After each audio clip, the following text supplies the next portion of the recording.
Cenário Brasil, com Fernando Schiller. Fernando Schiller conosco aqui na programação da Rádio Bandeirantes, como acontece todas as quintas-feiras nesse horário, para falar conosco sobre a decisão da ministra Carmen Lúcia, que deu 48 horas para o Ministério da Justiça explicar o dossiê antifascista. E aí, hein, Schiller, bom dia para você. Tudo bem, Pedro? Tudo bem, Thaís? Nossos ouvintes, olha, realmente tem essas 48 horas, deve ser hoje, o prazo encerra hoje, porque foi na terça-feira que a ministra Carmen Lúcia determinou ao ministro André Mendonça que apresentasse detalhes, todo o histórico dessa investigação, desse dossiê. O que se sabe, na verdade? Quer dizer, que é muito provável que o dossiê de fato exista, que isso realmente tenha sido uma atividade da Secretaria de Operações Integradas do Ministério da Justiça. Foi uma secretaria criada pelo ex-ministro Sérgio Moro para integrar ações das secretarias estaduais de segurança pública. Não é? Agora, não se imaginava que seria uma atribuição, digamos, da estrutura do Ministério da Justiça fazer esse tipo de dossiê, que, obviamente, ele opera numa fronteira entre ações de proteção, ou de defesa, ou de monitoramento, ou de segurança pública, não é? E uma ação de natureza política, não é? Porque, na verdade, pessoas que são objetos do dossiê, ou investigados, ou analisados, ou identificados, são pessoas que têm uma posição, uma visão política no interior das corporações militares, né? Aí tem bombeiros, Polícia Federal, polícias estaduais, polícias militares, enfim. Né? Então isso vai ser apresentado e a partir daí a ministra Carmen Lúcia vai, enfim, desenvolver alguma investigação mais, determinar mais investigações ou dar prosseguimento a esse pedido, na verdade é uma ação direta por descumprimento de preceito fundamental, né? Promovido pela oposição, pela Rede e outros partidos de esquerda. Né? Só para entender isso, Pedro e Thaís, como a gente está num momento difícil no Brasil, não é? Porque o que acontece com esse dossiê? O que está, digamos assim, qual é o histórico desse processo todo? Primeiro, a gente entender o seguinte, não é a única investigação que foi realizada. O Ministério Público do Rio Grande do Norte, através do promotor Wendel Beethoven, também fez nesse caso, feita pelo Ministério Público, na minha opinião, de maneira adequada, né? Promoveu também uma investigação, um grupo chamado Policiais Antifascistas, né?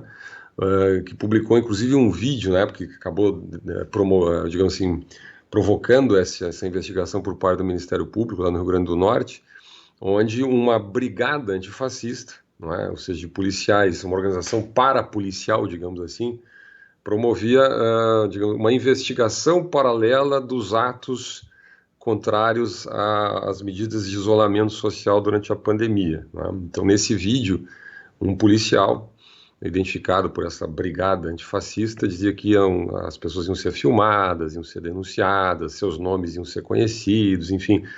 O promotor entendeu que isso era uma atividade policial paralela, porque primeiro não cabe a existência de uma brigada paralela à estrutura militar. Não é? Brigada é um conceito militar, cabe ao Estado ter uma brigada, não a um grupo paralelo de policiais, muito menos fazer ações de monitoramento, filmando pessoas, identificando nomes, enfim. Então ele considerou que era uma atividade policial paralela, ou poderia constituir uma atividade policial paralela dentro da corporação militar, e produziu essa investigação. Né? Essa investigação ela realmente teve uma dimensão bastante grande, identificou os policiais todos envolvidos. Né?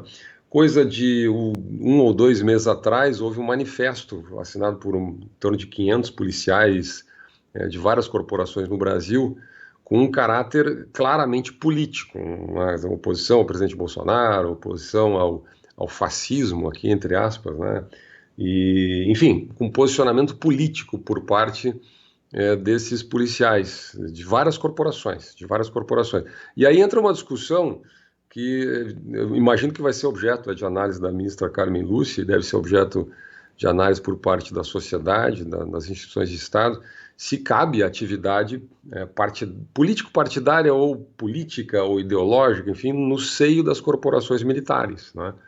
Porque claramente ali você tem uma organização que envolve profissionais da área de segurança pública com claro conteúdo de natureza política, né? A minha impressão, né, a gente vai ter muito mais informação, a gente vai acompanhar esse caso a partir da manifestação do ministro André Mendonça, é que há erros de todos os lados aí, né? A minha impressão, quer dizer, a politização das forças militares, na minha visão, é equivocada, ou seja, a ideia de que policiais de N corporações tenham uma atividade, tenham um discurso ideológico, político, e mesmo que façam vídeos como esse, monitoramentos paralelos, brigada, que funcionem paralelamente à estrutura militar, tudo isso me parece um equívoco, né?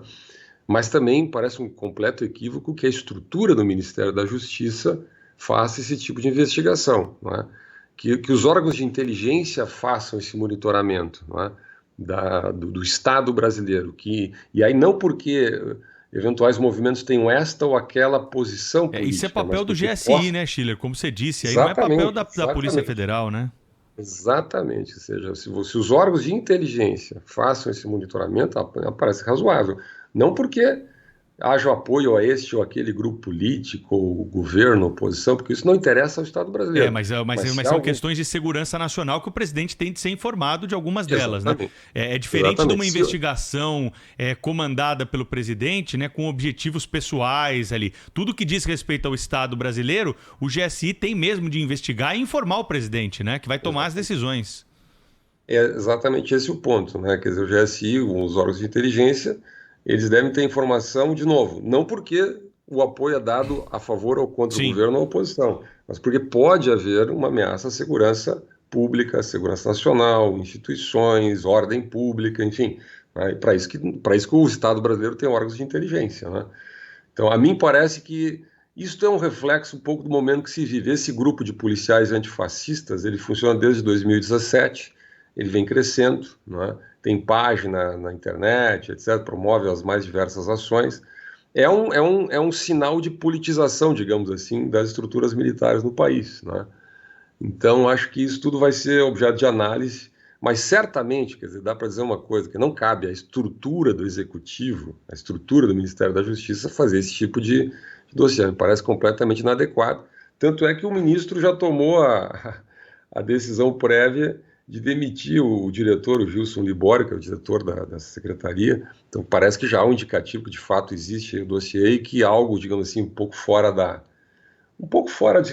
do que prescreve, digamos assim, a ordem pública, as instituições, a própria democracia recomendem.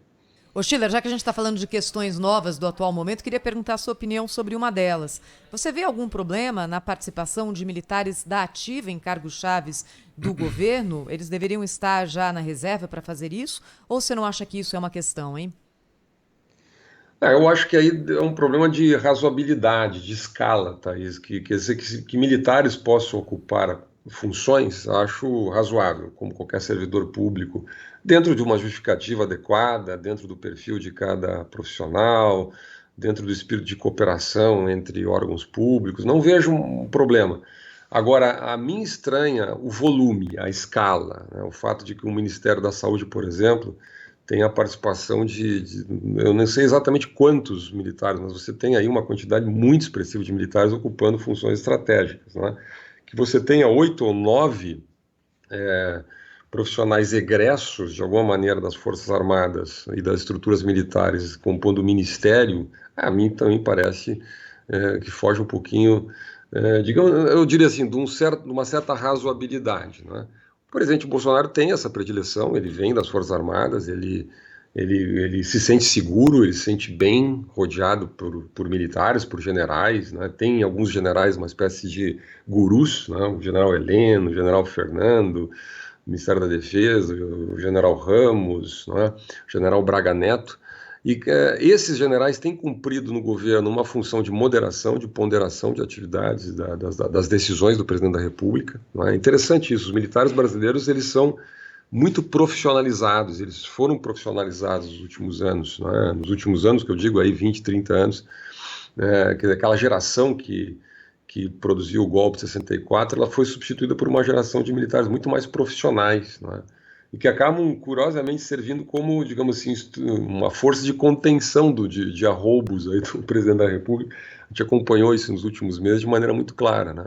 Agora, acho mais razoável que os militares que ocupem funções estratégicas no governo, especialmente funções políticas no governo, sejam militares da reserva, né, em inatividade. Funções político-estratégicas, vamos chamar assim, de DAS 6 para cima, ou seja, secretários, né, ou ministros, ou presidentes de estatais, enfim, posições mais estratégicas no governo. Agora, funções técnicas, né, que são necessárias ao governo, onde profissionais que vêm das Forças Armadas tenham a devida competência, dentro de um critério de moderação e razoabilidade, não vejo maior problema. Fernando Schiller, cientista político, colunista da Rádio Bandeirantes, volta aqui no Jornal Gente. Obrigada, Schiller. Bom trabalho. Até a próxima. Até a próxima.